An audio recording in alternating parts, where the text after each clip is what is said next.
Friends, ఇప్పుడే అందిన వార్త. గ్యాస్ సిలిండర్ బుకింగ్ పైన కేంద్రం కొత్త రూల్స్ అనమాట. ఒక లేటెస్ట్ అప్డేట్ అయితే రావడం జరిగిందండి.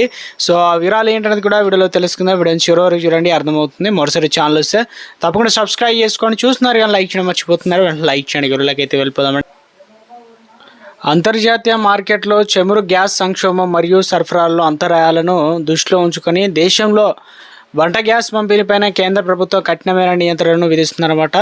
లక్షలాది మంది వినియోగదారులపైన ప్రభావం చూపేటువంటి ఒక ఇంటికి ఒక గ్యాస్ కనెక్షన్ అనేటువంటి నిబంధన ఇప్పుడు అమల్లోకి వచ్చింది.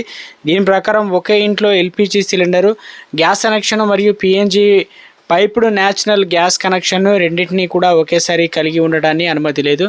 పిఎన్జి ఉపయోగిస్తున్న వారు కూడా తమ ఎల్పిజి సిలిండర్లను వీలైనంత త్వరగా సరెండర్ చేయాలని చెప్పేసి గ్యాస్ ఏజెన్సీల నోటీసులు అయితే పంపడం ప్రారంభించాయన్నమాట.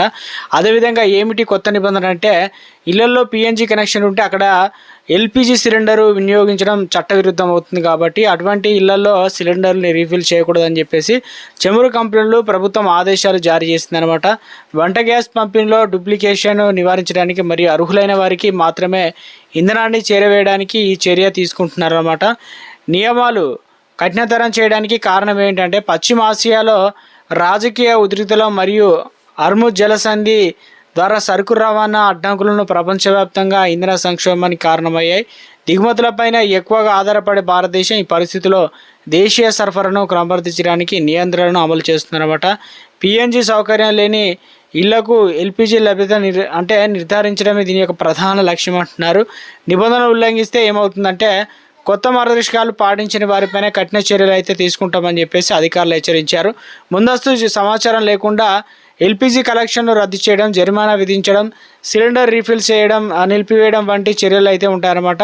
గణాంకాల ప్రకారం ఇప్పటికే దాదాపు 50,000 మంది వినియోగదారులు తమ ఎల్పిజి కలెక్షన్లు అయితే సరెండర్ అయితే చేశారనమాట. సో మీ మొబైల్ నెంబర్కు ఎల్పిజి కనెక్షన్ లింక్ అయిందా లేదా అని తనిఖీ చేయండి. ఇక వెబ్సైట్ను సందర్శించాల్సి అయితే ఉంటుందన్నమాట. mypngd.in అనే మొబైల్ ఆప్షన్ ఎంచుకొని మీ నమోదిత మొబైల్ ఎంటర్ చేసి క్యాప్చర్ కోడ్ అయితే చేయండి. మీ మొబైల్కి వచ్చే ఓటీపీని అయితే ఎంటర్ చేసి లాగిన్ అవ్వండి అనమాట. మీ మొబైల్ నెంబర్ పైన ప్రస్తుతం ఏదైనా ఎల్పిజి కనెక్షన్ ఉందా లేదా అని ఇక్కడ చూడవచ్చు. అంతేకాకుండా ఆయా కంపెనీల వెబ్సైట్లు లేదా మొబైల్ యాప్ల ద్వారా కూడా సమాచారాన్ని తెలుసుకోవచ్చు. ప్రపంచవ్యాప్తంగా అనిశ్చితి నెలకొన్న తరుణంలో ఇంధన లభ్యత నిర్ధారించడానికి ప్రభుత్వం చేపట్టిన ఈ చర్యకు సహకరించాలని మరియు జరిమానాలు నివారించడానికి త్వరగా చర్యలు తీసుకోవడానికి అధికారులు అయితే ప్రజలను అయితే కోరడం జరిగిందనమాట.